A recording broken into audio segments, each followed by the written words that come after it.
હરખો લઈ જો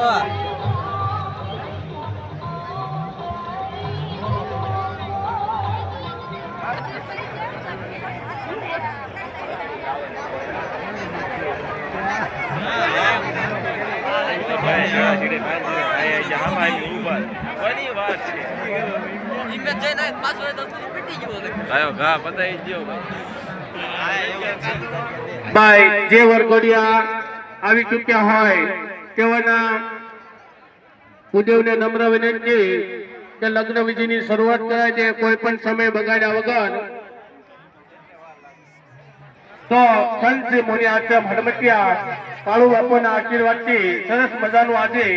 તમે સાંજના વતનની અંદર સમૂહ લગ્નનું આયોજન માની રહ્યા છો તો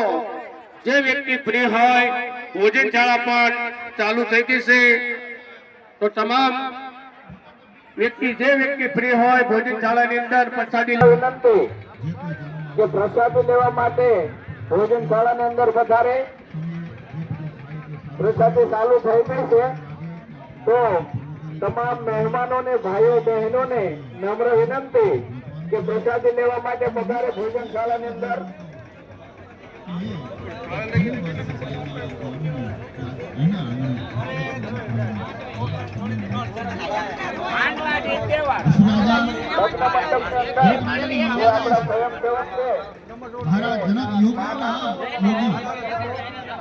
जनक राजा ना चरण में हाथ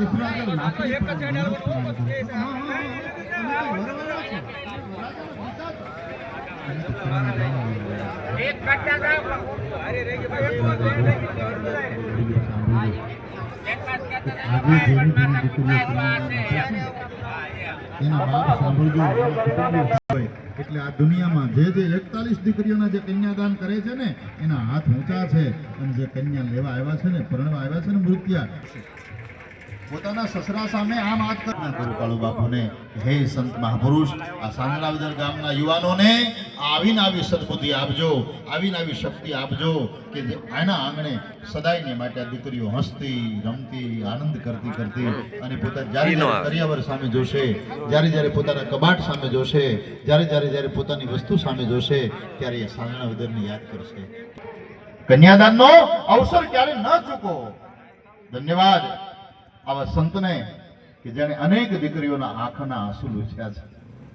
અનેક દીકરીઓને હસતી આનંદ કરતી કિલ્લોલ કરતી એને સાસરે વળાવી છે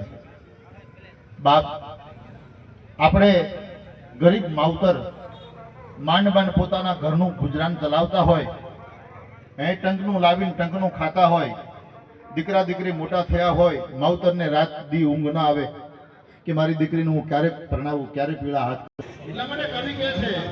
એ સંતોનો સ્વભાવ છે એવો એ જનતાની ગોદ ના દેવો માનો સ્વભાવ છે બહુ એવો માને ખબર પડે કે મારા દીકરાને ભૂખ લાગી છે એટલે તક બોલાવીને કે બેટા તું જમી લે શિરાવી લે તું રોડો કરી લે તું વાળું કરી લે માં બોલાવીને જેમ દીકરાને ખવડાવે એમ આજ કાળુ બાપુએ સૌને બોલાવી દીધું બાપ અને દુનિયામાં જરૂર છે તો એકતાની જરૂર છે દુનિયામાં જરૂર છે તો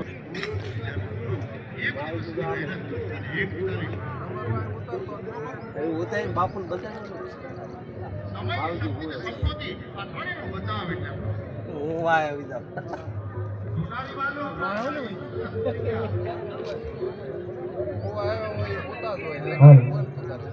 ભાઈ દરેક માનવંતા મહેમાનોને નમ્ર વિનંતી આપણે ભોજન શાળામાં અમારા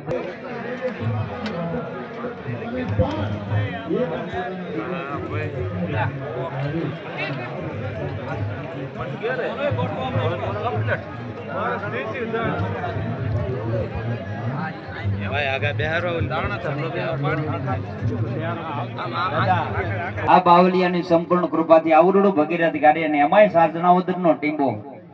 તો સાહેબ એ ભગીરથ કાર્યની અંદર દરેક માનવંતા મહેમાનો એટલા પટાંગણમાં ક્યાંય પણ મારો અવાજ જ્યાં સુધી સંભળાતો હોય ત્યાં સુધી દરેક મહેમાનો પ્રસાદી આરોગવા માટે આપણી ભોજનશાળાની માઇલ પર પધાર્યો કારણ કે આ બાવલિયાની કૃપાથી કારણ કે સાહેબ રણ જીતણ કંકણ બંધણ અને વળી ભેગા થાય 41 ગામના ભાઈઓ બહેનો 41 ગામના હગાવાલા ભેગા થયા હાલતા ચાલતા બેસતા ઉઠતા થોડી થી વોકાડ્યો ટ્રેન થી બેસીને ફરતું કે હે પ્રસાદ દીધી આપણે ત્યાં ભાગવત ગીતામાં લખ્યું છે કે જે એક સાથે બેસી અને જે પંગતમાં પ્રસાદી લે ને એના જીવનમાં કાયમ માટે પ્રસન્નતા આવે છે કાયમ પ્રસાદસ્તુ પ્રસન્નતા